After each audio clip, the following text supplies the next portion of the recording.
Victor, what's happening? Dude, I'm excited to be here today. It's Throat Punch Thursday, in case you didn't realize that. Throat Punch Thursday. Okay. That's where we go at, Victor, here at Orkin. Yeah. We punch the competition right square Right in the in the throat. Because there's not enough business to go around. I don't know why that phrase bothers me. I know, it bothers you. That's why I said it, just It's because just it bothers violent, you so man. much. It's just violent, man. But it's caught hold here. It's caught hold. All right. Yeah. Hey, by the way, so yeah, in the chat. In the chat, Memorial Day plans, post them up here. Hit something in the chat. What are you going to do for Memorial Day? Yeah. What are you doing, Ed? We do the same thing every year. We open up our cottage up on Lake Erie. You have a cottage No, on Lake Erie. not the cottage. Do you sit there with the pipe smoking Victor, on my cottage? Victor, Yeah. it's a wooden tent. It's a wooden tent we've had for over 40 years, and it's where we all congregate. And Memorial Day is kind of like the kickoff to the summer. Nice. And Very in nice. northern Ohio, on Lake Erie, it could be a crapshoot. We could Okay. have 20-degree temperatures or 80 degrees. So Okay. we don't know what it's going to look like. So Fingers we're open crossed. for good. What else we got in? A me trip see. to Vegas. Oh. Holy, Josh is going to Vegas. Mike Brewer wants to ride adult big wheels. I've been there with him, so I hear you on that one. Jason's going to Hippie Jacks. What's I don't know Hippie Jacks? I have What's no Hippie idea. Jacks? Put it in the chat, Jay. Yeah, we don't know what Hippie Jacks is. Oh, the Coca-Cola 600. I like that. Right. Fishing, family Fidelity, reunion. yep. Very nice. Ryan's family reunion. Okay, that Barbecue, Texas True. There Yeah. we go. Yeah, we're just staying home. We're not doing much somebody's at all. going golfing. There you go. Coca-Cola. Lake, What's Lake Boat and PBR. What's PBR? Pabst Blue Ribbon. Really? People still drink that? You know what happened? All these hipsters started By the way, drinking it, and the cost went up. people still drink Pabst Blue Ribbon? That was my dad's What go-to, the- man. How old are you, man? No, all these hipsters are drinking that now. Really? All these young kids are drinking it. They're it's like- driving it's like the cost back up. Is You it like a throwback? used to be able to get like a Oh, my 16-ounce God. pounder for like $1.50. Not Austin anymore. is going to Dripping Springs, Texas. Man, that sounds so Southern, man. To see my daughter graduate, congratulations to her. Well done. Yep. Look, I'm digging what's going on out here. There are so many branches on. I mean, Oh. it's impossible to even count. I mean, ideally, that's what we want to do with this. We're going to kick it around for a few minutes, and then you all talk about it for a half Josh. hour, and then go get after it. Josh said they came out with PBR Light. I haven't seen that one I yet. mean, the PBR is already light. How light do you want it? I'll just put some bottled water in there, color it a little bit. That's it. We're done. I see April Bunting, our friend April Bunting. April's I like always April. Johnny on the spot. I like April. I There's like Bobby April. Fouch. Bobby Fouch has been here as long as I have, I think. Holy smokes. I don't know what we're going to do, Bobby. We're going to have to turn this thing over to these young guys one day. Morell's Inlet. Chris What is- Cashbrook. Yeah, there he is. Yeah, and Morell's Cash in the attic. I don't know what that is. Damon says in Texas, PBR is Pro Bull Rodeo. There you go. Okay. See, okay. my mind All right. gravitates towards Gamed it towards up right alcohol there. I on like the that. holidays. By the way, we do have a lot of branches. We got South Bend. What's happening? South Bend. Bend. John Hines got his Tennessee group together. We Outstanding. got the Lindsay DeLon group. Everybody's in there. Got the long conference. That's New Orleans. New Orleans. Say it right. Nolans is New what it is, Orleans. something like that. Sergio's all by himself. Sergio, find some friends. Yeah. Marty Cruz is there. Rich Boyette. What's Alexandria. happening? I don't know who's next to you. I saw you giving him instructions, man. You do a lot of hand waving when you're talking to him, man. Cut that out. Jason Sire, he's stealing all the thunder. He's Yeah. got his face all over that thing. He's in Cookeville, but he's not letting us see the other Where? peeps. In Who else Cookeville. we got there? we Winter got- Haven, Florida. There you go. We got solid punches. He bores me. Saginaw. So, yeah. Saginaw. Rodney Oh, Townsend, come look, on, man. hey, Smile. It's okay, man. We got It's a good Hassan. day. We got Hassan in the Hassan, house. In the house with his team. Corpez. With his team. I look forward to seeing what he's done this month. That's kind of on the list. you just See if wait. he's done any real work this month. You just So, wait. You just wait. Who Elliot else we got? Gosling. What else we happening, got? man? Elliot looks so serious, man. Like, Man, we got a great crowd today, man. We got yep. Should we do 250 this? sign-ons and a whole bunch of branches. Let's What? go. H. Sambu says, having some problems seeing Ed and Victor. That is to your advantage. Sambu, yeah, that's an advantage. Just to your listen. advantage. Just get around. Be there for the scoreboard, Sambu, and Yeah, you will. that's all you need to know. You will see your name in lights once again. Well, he's Once getting, again. everybody's lighting Sambu up on the chat. Love it. All right. Those are his friends. Those are his friends. with friends like that. All right. So Shall let's we? get going. Yeah, let's get going. Let's go. All right. So the beat goes on, I guess, is what we're going to talk. We're going to talk about numbers, and it just continues to keep coming here, folks, and you all just keep delivering. I'm going to start with the OC3 numbers. Start with residential pest control first, and let's talk about that. For the month of March, the OC3 sales, which make up about 70% of our residential pest control sales in any given month, were up 11% year over year. just off to a smoking start. This is 4 months in a row where those folks out there or out there all over the world because they're remote are just clocking it. Year to date, the OC3 sales, 70% again of our residential PC sales are up 12%. Really phenomenal performance when you think about what's happened traditionally. Last year, we didn't have that great a start, but I guess for the last 4 months of 24 and the first 4 months of this year, Victor, they're just killing it. Nice. Our residential PC sales, that recurring revenue that is the source for these folks to go out and sell ancillary services just keeps coming. For the first time in probably a couple of years, the field residential pest control sales outperformed OC3. So I would challenge Tim and Jeff and April and all them. The field residential pest control sales were up 12% year over year and bringing their sales year to date for the first 4 months up 5% year to date. And then when you roll it all together, at the bottom of it, 11% increase residential PC last month in April. We're at 10%, a double-digit increase in residential PC sales through the first 4 months of this year. Wow. And $95 million in residential PC sales. La. Just crazy. Yeah. I think the number of Amazing. new customers is approaching 150,000 new customers in the first 4 months. And when you bring 150,000 new customers in, that's 150,000 places for these folks to go to sell all these other services. These numbers are crazy. Yeah, we're digging them. They're just crazy. We're digging them. Moving down to termite sales, which is the lion's share what these folks out here do. Our traditional termite was a nice, solid April performance of an 8% lift. Year to date, we pulled that number up to 3%. It was almost flat to last year through 3 months. Our bait sales, this is one that's still a problem, folks. Our bait sales in the month of April were 2%. The only negative number on this sheet were 2% less than they were the prior year. We got to fix that. We've got some things we're trying to do, and we'll talk about that at the end of the broadcast, how we're going to try to fix that. The only sad number on the list, Victor, is we're down 3% in our termite bait sales across the country year to date. We got one division that's getting after it, running a nice increase, but the other four are really struggling to deliver the bait sales. So we expect you to get after that. The shining star, as always, and has been for probably the last couple of years, is our ancillary termite sales. Our ancillary termite sales for the month of April were up 18% year over year, and they're up 23% year to date, year over year. Just crazy. When you roll it all together in the big termite bucket that we call termite sales, April was at 10%, again, another double-digit performance, and year to date, we're up 12% year over year, representing $137 million. 4 months. Yeah, that's amazing. 4 months. 4 months. So amazing. Just crazy performance. And when you talk about sales, none of the sales really matter. And the guy that's been in sales his whole career here, and unless we convert it to profit. Right. And we had a very slight profit miss company-wide. In the month of April, we were down like 1% over last year. Oh, we're down just 1%. Down 1%.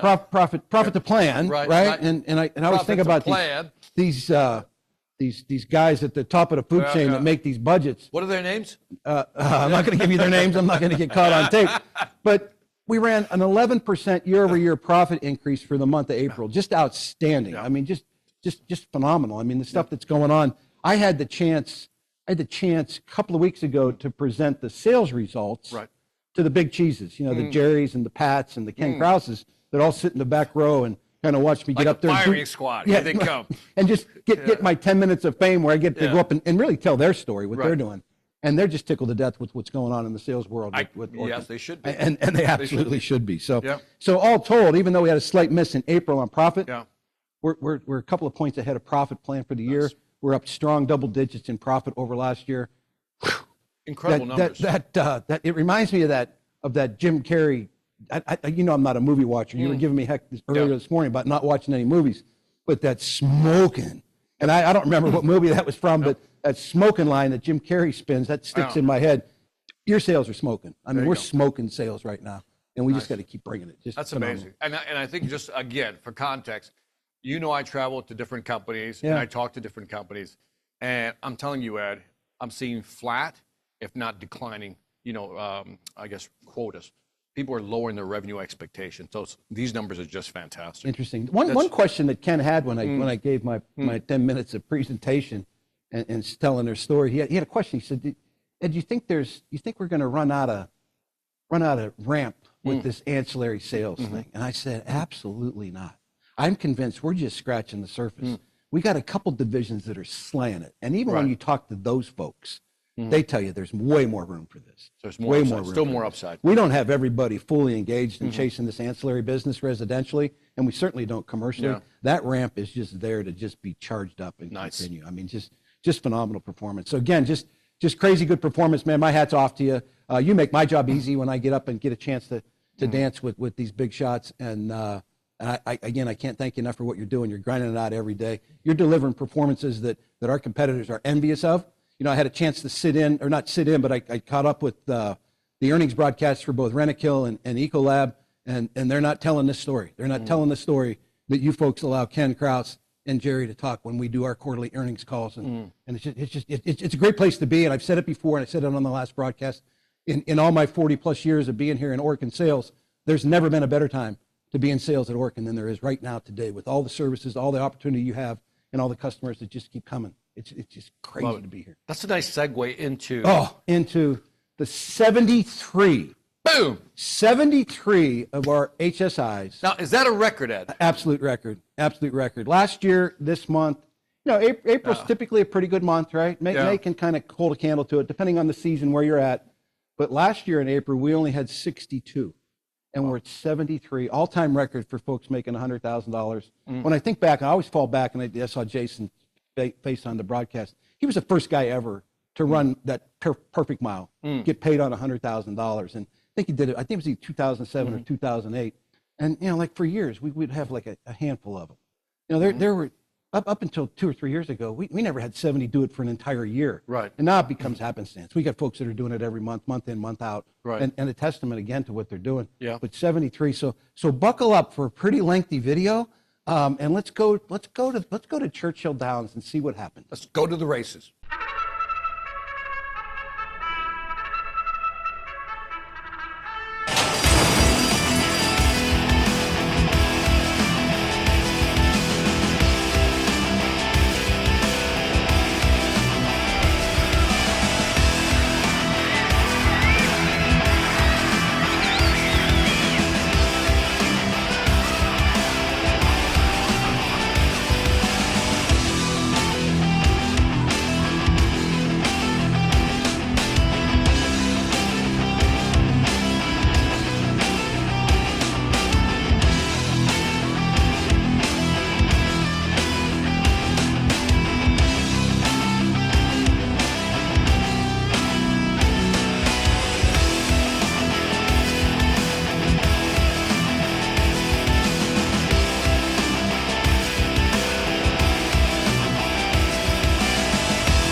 Hot dang. That's a long list, man. I actually got a workout in. I stretched during the intermission on this one. Yeah. Remember that time when you bet against Hassan to end up #1 in the company? I don't recall betting against Hassan. In fact, I've never bet against Hassan. And he did it 2 years in a row. He did. Yeah. #1. Well done, Hassan. Well done. Well done. #1 this month, and still year to date. You know, it's going to be a close race between a whole bunch of folks. I mean, we're only 4 months in, but he's sitting at the top year to date as well. So just congratulations. Great numbers. $242,000, folks. I mean, just do the math. That's paid on. That's not sold. That's paid on, started, you know, times 14% commission. Y'all do the math yourself. I mean, Hassan's cranking home $40,000 easy. By the way, Lance Craig said, Ed, I told you, 772, Alex and Brian. I don't know what that means. Yeah, I do. You know what that means? I do you want to explain or not really? No, we're going to let it go. Okay. The Permatreat folks just keep showing up too. I mean, there's a whole bunch of them on here, but Matt and Peter are always kind of towards the top. David Terry. By the way, Jacob Johnson says, Carl Zacharias, Sasquatch. Well, oh, I don't know. I don't know what that means. Oh, Let's go by the Sasquatch. comments here, man. I thought Sasquatch was David Terry. I don't know. I get all these nicknames confused. What else? Who else you see on there? There's Sambu. So hopefully Sambu got on to see his name. Sambu, yeah. 147,000 Sambu. Yeah, Sambu. I love that dude, man. Yeah. He's crazy good. Yeah. Let me see. Good. I think Hunter Ritchie. New name. Yeah, Hunter Absolutely. Ritchie. Michael Welsh. Yeah. I think he Birmingham, was on last Alabama. week. Yeah. And then, we got Kiekens on here. We're going to talk about him. Nick. We are. And also Matt Donnelly, who we're going to hit it also. Yeah, we're going to talk about the podcast, but a couple more names that really jumped off the page. Some new folks in my mind. Again, and I'm not the expert there. I mean, Colton Harker out of Cedar Rapids, Ken Burkett, Jess Taylor out of Queensbury, Steve Buffnick out of Fort Wayne, Ashley Gann out of Rock Hill, South Carolina, and of course our guy Roy. Roy's always there he is. Well, let's not skip over Bubba Valentine. Bubba's always there. Like, what's Bubba's real name? Does anybody know? Jesse. Okay. Jesse, right? I think it's Jesse. It is Jesse. It is Jesse. Brian Pace is a new name out of Jackson, Mississippi. Ryan Wells is back from not being on for a while. Yep. Tom Bickers, another old timer, Bobby Fouts. Jorge Silva, Durham. That's a relatively new name. Yep. Who else you got? Let me see. We can't forget the OC, the OC3. We got Teresa Mobley. So Teresa Mobley reclaims her crown, right? Yeah, she does. She's been getting kicked around by Shannon for a while, and she just had enough. Well, she got lazy, is what it is. Let's call it what it is. She got lazy. She's back on the horse, so to speak, this month, which is good. Well, she's from Kentucky, so maybe she was at the Derby. There you go. Maybe she was at the Derby. But I've not seen. I've seen Michael, Juan Felix, and I've not seen Irvin. Yeah, that may be a new name. Maybe April can throw something in the chat and tell us a little bit about Irvin. Who's Irvin? Yeah. But yeah, Juan Felix is kind of a unique guy. He's been there for years at the call center. I remember when they were in the building over there in Covington when we were not remote before COVID. And Juan is bilingual, so he gets a lot of those calls too. We got a nice bilingual team out. Yeah, so those top four, those four right there, seem to be just kind of jockeying each other for position, which is great. They really are. Fantastic work. I mean, no, just outstanding. And it's an amazing list. Yeah, and getting back to the list, it's anywhere in the country, man. I mean, just figure it out. You can take from the smallest city, from a Jackson, Mississippi, to the big city. That Hassan's running around up there in the D.C. area market. Nice. You can do this anywhere. It's from coast to coast. It's from the bottom of our country to the middle of it, all across the Midwest. If anybody ever did it, you can too. Put your name up in lights. Get yourself $100,000 in paid on business, and we will send you a $100 gift card. Yep. I will send you a $100 Amazon gift card. I'll get those. It's going to take me a while to get through 73 because I'm a hunt and pecker when I'm typing. So it's going to take me a while. So look for that early next week. I hunt and peck. I hunt and peck for my.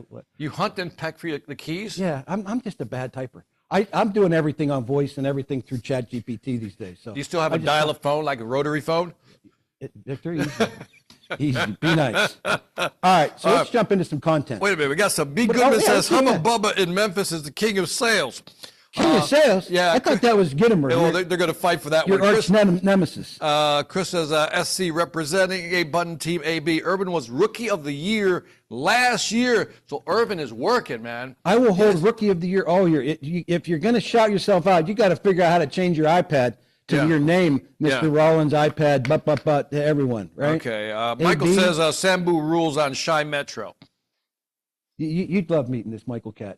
That dude's got so much energy. He's from your hometown of Chicago. All them dudes are from Chicago. He can't be that bad. Oh, no, he's awesome. These are great numbers, though, man. Crazy good. Yeah. All right, so let's jump into some content. So you had a chance to do a couple of podcasts. You did one with Matt Donnelly, right, and you did one with Nick Kiekens, right? I think it's Kiekens. Kiekens, I'm sorry. He'll tell us if it's Kiekens or Kiekens. I think you corrected that. Yeah. So I want to. I've sent them out already. I've sent them out. They're on my YouTube channel. I want to really encourage you to watch them. What Victor and I talked about these yesterday. We weren't planning to talk about the podcast today, but after kicking it around, just the results of it and how good they were. I mean, I think it's worth talking about, and a couple things that some of the similarities they had. I mean, the stories that they tell and the life stories that they tell. Both of these guys, I mean, they're superstars. I mean, Nick is right now sitting at the top of the REC charts, with a couple months to go, a month and a half to go, and I think he had that crown last year as the #1 REC seller. And Matt Donnelly's just been a perennial performer. Matt Donnelly was an Orkin Pro with us for about 7 years before he made the conversion to sales, and he's the guy when we launched the iPads, folks. He's the guy that did all the initial training. So he spent some time running a branch, but I mean, he's back in sales where he wants to be. And these guys are just pure superstars, and they're so talented. Yep. And these podcasts are so good. Talk a little bit about some of the similarities. Yeah. One thing that kind of stuck with me Yeah. was both of these cats were ready to quit. Yeah. Talk how they shared by that the way, story. So in the actual podcast, the one thing that stood out is that both of them were, because they were both ready to quit. Yeah. And Like really going to quit. Yeah, and their better halves kind of said, you need to hang in there, and they'll tell their stories. But what I found that interesting, Ed, because sometimes we think it's about, we always say it's about skill and will, right? And sometimes you have the skill, but you lose the will. Yeah. You lose confidence. And just to hear their spousal stories and how the spouse has kept them mentally in the game was just to me like a mind blower, because it was like, there it is, right? Because again, you got the skills, but sometimes you start losing faith. And just I don't want to steal their thunder. Yeah, but you got to check it out. And to the point where these guys were worried about paying their bills. Yeah. I mean, both of them had pure panic that I don't know if I'm going to be able to make. I mean, Matt says, I don't even know if I can make the mortgage this month. And Tammy just slapped him around. By the way, when you hear him tell the stories in the podcast, it's very visceral. Yeah. It's like you feel you're there with them, like, okay, we can't play this. How are we going to do this? And this is real stuff. Yeah. You know what I mean? Too often we when we talk about these lists, right? So this is people making a lot of money, right? Because they've gone through the fire, so to speak. But then we forget about the people who are just starting out or maybe just still struggling, that there's this visceral part that they've got to get past, right? This mental block. And these two podcasts really kind of highlight how they did that. Yeah, and just a couple other things. I mean, they're obviously, they're all in on rack. Yeah. I mean, when you watch the videos, I mean, their mindset is different. So they have a different mindset. Yeah, it was kind of funny. Victor asked Nick, and you'll catch. I'm just going to tease you with it. Yeah. Victor asked Nick. He said, "Well, what happened when you started using rack?" And he just looked at him like, "What the hell kind of question is that?" He did. He said, and he looked at him like, "What are you talking about?" By the way, post interview, he goes, "I thought that was some type of gotcha question because I thought you knew." And I go, "No, I didn't know. I was really asking." Well, and that's why he had that strange look, like, why are you asking me this question? Well, and this is a message for all the sales managers on this call. It was funny. If you don't watch that and understand what they're doing in that Chicago metro region, Nick doesn't know any other way to sell other than closing with rack. That's why he looked at me like I had three heads. Yeah. To where Matt tells a great story about making the transition and figuring it out. It's taking him a while to figure it out his way. But I mean, I guess the honesty that they came across with, man, it's so valuable. It's sincere. No. Yeah. You got to watch it. Okay, we've teased it. Let's tease it up. We're going to share one clip. We're going to start with Matt talking about rack, and we'll just tease that out. So Matt, run that, and then we'll come back and kick that around a little bit. Well, rack is a closing tool. It stands for Rollins Acceptance Company, which it used to be called Orkin Acceptance Company, and Rollins grew the brands, and so now it's called that. It was basically a closing tool that allows us to help the customer to do a couple of things. One is, yes, everybody knows about payments, 12-month to 60-month payments, and that's great. Where that's needed and that helps them, that is great to help a customer to be able to break this down to something more manageable. But actually, the main reason that most people use RAC, customer and salesperson alike, is because of the 90 days same as cash delayed billing. Now, you don't have to call it all of that. A lot of times it's just called billing, delayed billing, but it's a closing tool because it helps us to basically ease the customer's mind and say, hey, this job's going to be $25,000, but we're actually not going to ask you for a dime of it until we've earned it, until we've done the work, we've done this quality audit that we promise at the very end that our manager is going to come out and check the work and make sure that it's done right and that you're happy with it. And we'll even take after photos. I can come back and take after photos for you. And then once all that's done, you still have 3 months basically, or close to it, to pay this off with check, cash, or credit card, however you like.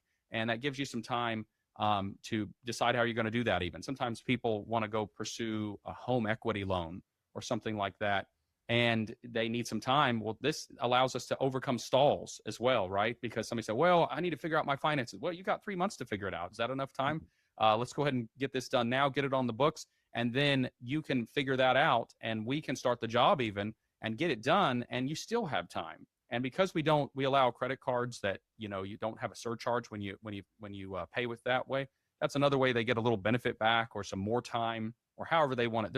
It's a lot of flexibility. And so it's a great closing tool because every salesperson, if you've done this long enough with Orkin, you know that when you close it, it's not closed. It's the first part of what you need to close it, but then they got to start it and finish it for you to get paid on it, which is the reason we come to work a lot of times, so we can make money. And so them signing the contracts is not the end of the close. You've still got a lot of work to do. And part of what you want to do is leave that customer with a sense of warmth and security that everything is good. This is a great decision. What did you take away from that? What did you? So again, there's people have different approaches to rec. Mine has always been pay me when you're happy, right? Right. And we're going to make sure you're happy. By the way, his script sounded like yours. Yeah. You know, I mean, I think they're all similar. The guys that really get it. I mean, I don't want to claim that it's mine. No, but I'm saying it's a compliment / testament to the fact that they're getting it, they're understanding. And if I say it a certain way, it really resonates with the client. Yeah, and I think you got to make it a little bit your own, but at the same time, you just want to convey the fact that, man, we're so confident in the work that our guys do. We don't need any money up front. We can do something nobody else does. Again, creating separation from everybody else, because for the most part, you got maybe 1 or 2 competitors that can offer it, and probably in your own individual markets, there may be nobody offering this. But think about somebody coming up and say, I don't need your money, man. We're so good at what we do. We'll settle up later. Yep. And when he talks about getting over the stalls, that's a stall. You know, I always use the comparison. If you're pitching me something, I'm sitting at the table with my wife, right? And I think I want it. I think I know I want it. Yeah. I'm not going to talk over my finances with you. I'm not going to say, should I take it out of the credit union? Should I go get a loan, home equity, like Matt said? I take all that away. I push that all to the side and eliminate that stall, because I can close it now. You can figure it out later. Correct. He goes on to say they can pay with the credit card later, but just that concept. And I don't know who really launched that. I keep seeing Jason's big head in the picture. I think he might have been the first one to kind of work that spin. Right. You know, that originated out of Tennessee originally, that pay later kind of thing. Because we always had rack, and when they launched that 90 days, a couple of these guys latched onto it, and I was one of those first followers, right? I'm like, oh my God, that's the way to spin this. So I think that's the way to go with this, and quite frankly, RSMs, if your people aren't, I see the folks from Chicago market that work for Cliff Brown. If it's over 501, that's the only way we pay. That's it. I mean, that's how they do it. And by the way, I like you accented something that's really important. That is that you remove that discussion about how we're going to manage or pay this off. Yeah. And you kind of just do this to it mentally. And I like the way you said that. On the last part, you also said something. I want you to comment that this is not the close. It isn't closed. What are your thoughts on that? Well, and when you watch the full video, you'll talk about, you go out there, you sign it up, and the next morning they get advice from their brother-in-law who they don't even want to talk to, right? Saying, oh, you should go do something else. Right. But there's no money exchange. He gets into that, and they don't exchange any money. And I think that helps you overcome that, not so much buyer's remorse, because that could be real sometimes. They could second guess that. But it makes them feel, he talks about making them feel warm and fuzzy when they leave. It's buyer's regret. That's the difference. Exactly. Buyer's remorse is like, damn it, I shouldn't have bought it. Buyer's regret is like, maybe I should have waited. Or maybe I should have moved it, or done something differently, or got another bid. And that's what you're trying to remove, or at least, remember, the brain is just lit up, right? The reptilian brain is just all like nervous. And what you're doing is just trying to calm it down with strategies like this. Absolutely. I love it. But a testament to Cliff Brown. I looked at some old notes that I had. He took over that region. Their market share was in the 20s. In the 20s, and now they lead the company high 70s. 7 out of 10 contracts coming out of Chicago are racked. Nice. And they got all different kinds of economies in Chicago, as you well know. Yep. And it's not just for the rich people or the poor people. Yep. It's for everybody in Chicago. Love and moving to, Matt's market share, I think, is well into the high 80s. And Nick tells in his story that his is in the 90s. And again, you got to hear the story. You've heard the story. If you haven't watched the podcast, you got to listen to the come up story. The come up story is the best part. So here's the deal, right? Here's how I judge what you're doing and if you're really trying to get better. When I post that thing on YouTube, it posts how many views are on it. And these 2 pieces of pure gold have about 150 views. And we got 1,000 home sales inspectors. And I just think about, man, if somebody served this kind of content up to me when I was a young fella or a young salesperson, I'd have been all over it. So, man, find the time, invest. They're about 35 minutes a piece. I want to go to Nick's now, because we're going to spin it a little bit different than rack. Again, he's the #1 rack producer. Right. But let's take a little different approach to his. So go to Nick's. Matt. It took me a while to get out of that mindset, because I care about other people, and I'm like, man, I don't want these people thinking I'm trying to charge them a lot of money, but I do it by the book, how it's supposed to be done, based on square footage, linear footage, and how we do our business. So after a while, I had to think, like, this is just my job. I'm here to help you. I have a job to do. The numbers are all just based on the size of your house and what needs to be done. And if I'm doing my job correctly and I'm offering our bundled services and I'm walking through everything with you, I've explained all the how we can help and the value of what we can do. I'm offering our billing to you the way it should be offered. You have two options. We either help or we don't help, and that's up to you. Yep. I'm not here to make that decision for you. So I don't let price bother me even the slightest. It's really not even a thought in my mind. And I try to make new people aware of that, of everybody has a dollar amount that they get nervous about, until they get comfortable. I'm at that stage where it's like, I don't care what it is. I've proposed $80,000-$90,000 proposals to commercial businesses before. Just, it is what it is kind of what I look at it. Right. So you, in a sense, you compartmentalize. Do you know what I mean? I'm going to give you the value first based on what I found. Here's the value. And then pricing is over here. In other words, I don't know where the number is going to land, as you said earlier. And then the second aspect of what you do, and again, correct me if I'm wrong, is that you're very matter of fact and you're not apologetic about the price.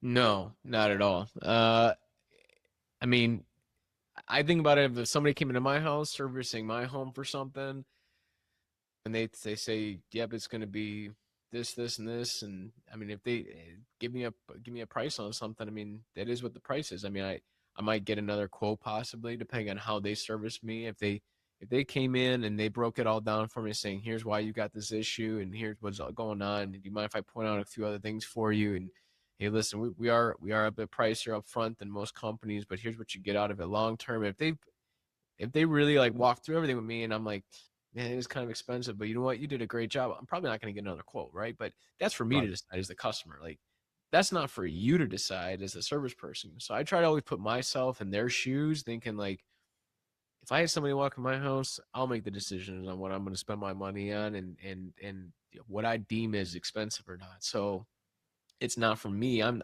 coming in trying to service your home. Let me just give you the facts and the value and here's how we can help. And I really just have the mindset of like, listen, either you're going to want my help or you're not going to want my help. Let's just make it cut and dry. And if you don't want my help, that's okay. I'll be out. We'll see you later. We'll talk a different time. Maybe you'll recap down the road. I have no idea, but that's okay. It's like when you said earlier that I care, but I don't care. Yes. I really understood what you meant by that. Yeah. Because it's like, I care. I would love to help you. I would love to close this deal, but I don't care because I'm not going to attach my ego to this deal. Yeah. I'm just trying to help you. So I get that balance. You talk about price confidence. Yeah. I mean, forget about it. I mean, no waffle, no waiver, no nothing. Nick is interesting because he's like, first of all, he doesn't look like he can sell Boy Scout popcorn. That's where he should be, rather. You know what I mean? Because he's so young looking. Yeah. And I think he shatters this myth that because you're young looking, people won't take you seriously. So to me, he shatters that myth because he sells as a matter of fact. And so when you listen to the podcast, he talks about how he had to kind of push up his price point where he felt comfortable. Yeah. And now but he got to the point where he pushed his price point where he felt comfortable proposing, that now he went over the edge, so to speak. He doesn't care anymore. Yeah. Here it is. Yeah. He said, what is it? Here's the value. Here are the facts. And then last but not least, here's the price. Let me know what you want to do. No hesitation. It reminds me that the one you did with Brian Worth, one of the first ones we did on the residential side, where Brian had that block too. He said, it took me a while to figure out where my price point was that I was comfortable with. Yeah. And he got to the same spot that Nick's at, where they're comfortable with whatever it is, right? Yeah. And I think you got to get past that. And just what he said, I even scratched some notes, and I've watched that thing like 10 times, right? If I do my job, if I bundle the services as I should be bundling them, if I share the value, show the value, and the line that maybe you didn't hear in there, if I offer billing the way we should be offering billing, then it's all out of my hands. Good catch. It's all out of my hands. Yeah. It's entirely up to them. And frankly, he doesn't say it that way, but he don't care if they buy or not. Yeah. He's moving on to the next one. I think that was the detachment piece I caught from, because he wasn't saying, I don't care about you. Right. He just said, I'm just not going to attach myself to this deal, whether I get it or not. And if you say no, I'm moving on to the next. Yeah. I did my best. I gave you the value. I proposed the price that I thought was right. You said no. Thank you. Amen. Next one. Amen. Yeah. The story selling that they do and the storytelling that they do in these podcasts, I mean, I'm telling you, man, I started in this business selling termite work in 1983, and there is no way in the world that I wouldn't take full advantage of this. So I expect that those views to just explode today. I mean, you know, what are you doing, man? Are you really trying to get better, or are you just kidding yourself and pretending? Listen to these two guys. And the coolest thing I love about it is both of them struggled early. I think that's right. If somebody's watching this broadcast and they're struggling or they've lost the mindset, this is the one to watch, because again, you know, you have to go home to your husband or your wife, and sometimes, you know, you hunted, but you got nothing. Yeah. And having a supportive spouse coming back and how they dealt with that is just, I don't know. That was my favorite part of both of these interviews. Yeah, no doubt. And I'll just tie you back to Gary Rollins' line that he said many, many times: fail early. Yeah. You know, you got to try stuff, but fail early. If you fail early, then you got a better chance of being successful. And these guys failed early. I mean, quite simply, they weren't making enough money to pay their bills. It's funny because the common comments here are about mindset. Again, that whole skill set versus mindset. Chaka, I see your comment. And it is, again, they have the skill set, but it's the mindset. The mindset to overcome their own, again, they're not killing it yet. But even now, once they start killing it, they have this different mindset where it's, I'm just trying to give you value. I'm not trying to sell you. I'm just here to try to help you. Amen. And I love that again, that ethos that you sell from that point of view. Amen. And for all my leaders on the call, the branch managers, the RSMs on the call, you got to check out Nick's podcast and see how he feels about his RSM. And when that podcast first came out, I got more than 10 emails talking about how Cliff Brown makes them better. And he's the guy that coined that phrase, life-changing money. You become that guy, become that dude, mimic what he's doing. There's something in that, in that podcast, I can give this much away, is that I asked him, what did he specifically do? What did Cliff Brown, because he just kind of go, no, he was there for me. What did he specifically do? And he outlined what he did. Yeah. And so if you're a leader, man, you need to listen to that podcast. Amen. Amen. Yep. No, really cool. Again, I don't know. We can just serve it up to you and get after it. So far, by the way, all the podcasts have been great. Yeah. I mean, you really have to. I mean, they should have this in their podcast. They're great interviews. These two, again, Nick, Matt, thank you. Great interview. Amen. You want to have a sales meeting in your branch like you're doing now? Maybe you play one of these podcasts and then you just kick it around for 15, 20 minutes and you got your sales meeting for Monday morning. I would just suggest that. So or watch it as a team. Or have them watch it before they get to the meeting, and then everybody comes and share what was your takeaway. That'd be a great way of doing it also. Just watch the damn thing, please. Sorry. All right. Thanks. All right. Let's get to some housekeeping and get them out of here so we can get going. We're in that final push for RAC, right? You know, like a month and a half left to go. We're 15 days into May. You know, that contest, there's a dead stop at the end of June, and there'll be a whole bunch of folks going out to Vail, Colorado, and hanging out with Nick and Matt, who are probably already like qualified. I mean, certainly Nick is, and I know Matt is well on his way to making that trip. So if you want to bump elbows and rub shoulders with them and the sires of the world, they'll all be there, folks. They will all be there. Mosquito, let's sell some mosquito. Add some mosquitoes to your bundles. You know, tack that thing on there. Let's get after that. Want to just talk. Tim Tarantello and I are going to shoot a video explaining the OC3 termite Centricon preventative sale that they're tacking onto the bundles. We're going to break that down for you, basically setting you up with really what's going to end up being a warm lead where a conversation has been had about termite prevention, but then we're going to put it in the home sales inspector's hands to go out, do the inspection, make sure everything fits, ticks and ties. But there'll be a video that we're going to shoot right after this. Hopefully we'll get out to the field Friday or Monday at the latest, explaining how that process works. It's going to be a phenomenal winner for everybody, for the agents at OC3, and certainly our salespeople, setting you up with some truly warm leads, warm leads. I don't have anything else. We're going to get out of here again. Just thanks for the opportunity to serve you. And great numbers. Yeah, phenomenal numbers. Just outstanding. So we'll get out of here, go punch some throats, make some money, and get after it. See y'all. All right.